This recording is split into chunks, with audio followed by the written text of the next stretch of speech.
क्या आपने कभी सोचा है कि दुनिया की सबसे बेहतरीन फाइनेंस और वेल्थ बिल्डिंग किताबें आखिर किस बात पर एक दूसरे से सहमत होती हैं? और अगर मैं आपसे कहूं कि 100 से ज्यादा अमीर बनने वाली किताबें पढ़ने के बाद, चाहे वो एक 100 साल पुरानी क्लासिक हों या आज की मॉडर्न बेस्ट सेलर, उनमें 5 ऐसे सबक बार बार सामने आते हैं। इस वीडियो में हम उन्हीं 5 टाइमलेस लेसन्स को समझेंगे और ये भी जानेंगे कि आप उन्हें अपनी जिंदगी में कैसे लागू कर सकते हैं ताकि आप असली फाइनेंशियल फ्रीडम बना सकें। लेसन नंबर 1, पे योरसेल्फ फर्स्ट। आखिर में नहीं, सबसे पहले। सबसे पहला और सबसे जरूरी लेसन जो लगभग हर वेल्थ बिल्डिंग किताब सिखाती है वह है पे योरसेल्फ फर्स्ट। इसका मतलब यह नहीं है कि आप सेल्फिश बन जाएं, बल्कि इसका मतलब है कि आप अपने फ्यूचर को सबसे पहले प्रायोरिटी दें। अधिकतर लोग क्या करते हैं, जैसे ही सैलरी आती है सबसे पहले घर का किराया, बिजली का bill, EMI, mobile recharge, shopping और बाहर खाने पर पैसा चला जाता है। और महीने के अंत में जब बैंक बैलेंस देखा जाता है तो या तो कुछ बचता ही नहीं या फिर इतना कम बचता है कि सेविंग करने का मन ही नहीं करता।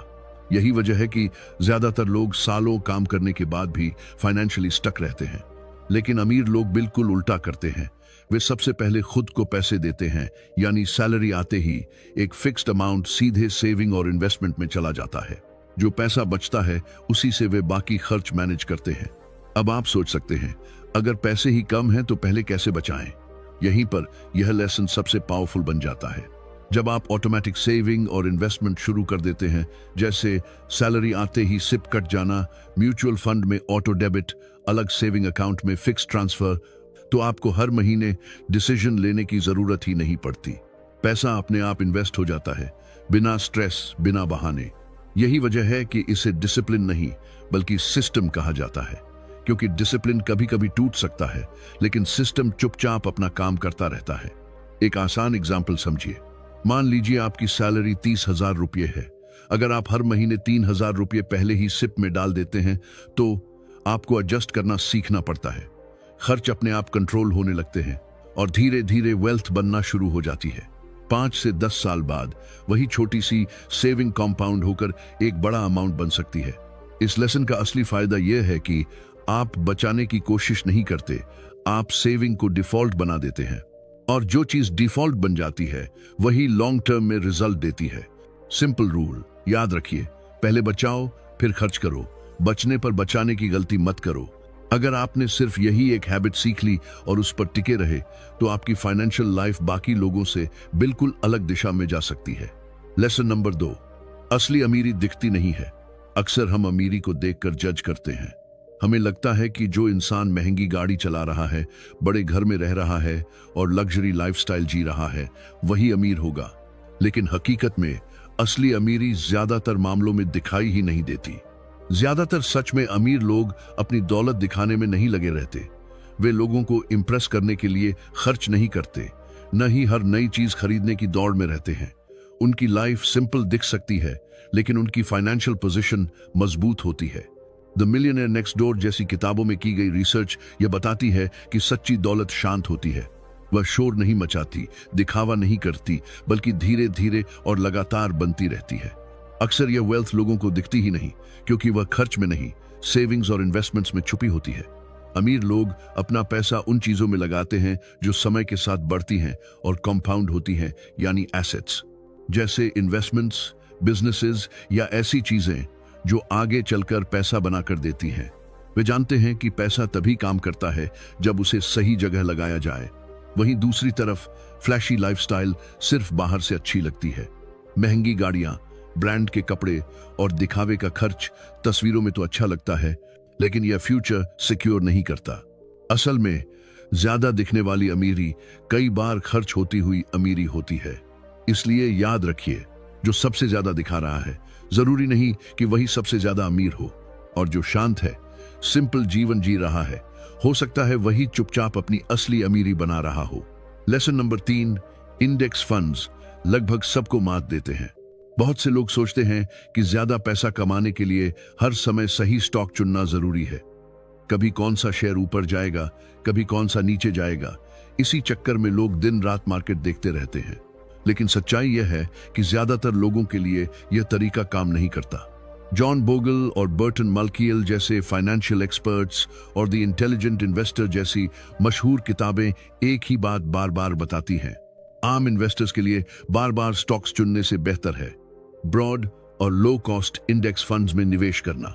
इंडेक्स फंड का मतलब है पूरे मार्केट में एक साथ निवेश। आप किसी एक कंपनी पर डिपेंड नहीं रहते, बल्कि मार्केट की ओवरऑल ग्रोथ का हिस्सा बन जाते हैं। अब सवाल आता है, क्यों इंडेक्स फंड्स बेहतर होते हैं? क्योंकि डेटा साफ दिखाता है कि लंबे समय में पैसिव इन्वेस्टिंग ज्यादातर एक्टिव फंड मैनेजर से बेहतर रिजल्ट देती है। एक्टिव फंड्स में हाई फीस होती है, फ्रीक्वेंट बाइंग सेलिंग होती है और कई बार गलत फैसले भी हो जाते हैं। वहीं इंडेक्स फंड सिंपल होते हैं, लो कॉस्ट होते हैं और पेशेंस के साथ धीरे धीरे वेल्थ बनाते हैं। यह तरीका एक्साइटिंग नहीं लगता, लेकिन यही इसकी सबसे बड़ी ताकत है। टिप याद रखिए, इंडेक्स फंड्स में फीस कम होती हैं, रिस्क घटता है और आप मार्केट की ओवरऑल ग्रोथ का फायदा लेते हैं बिना रोज टेंशन लिए। अगर आप लॉन्ग टर्म में शांत दिमाग से स्टेबल वेल्थ बनाना चाहते हैं तो इंडेक्स फंड्स एक बहुत स्ट्रॉन्ग ऑप्शन हो सकते हैं। लेसन नंबर 4, आपका मनी माइंडसेट आपके रिजल्ट तय करता है। पैसा सिर्फ मेहनत से नहीं बनता, बल्कि सोच से बनता है।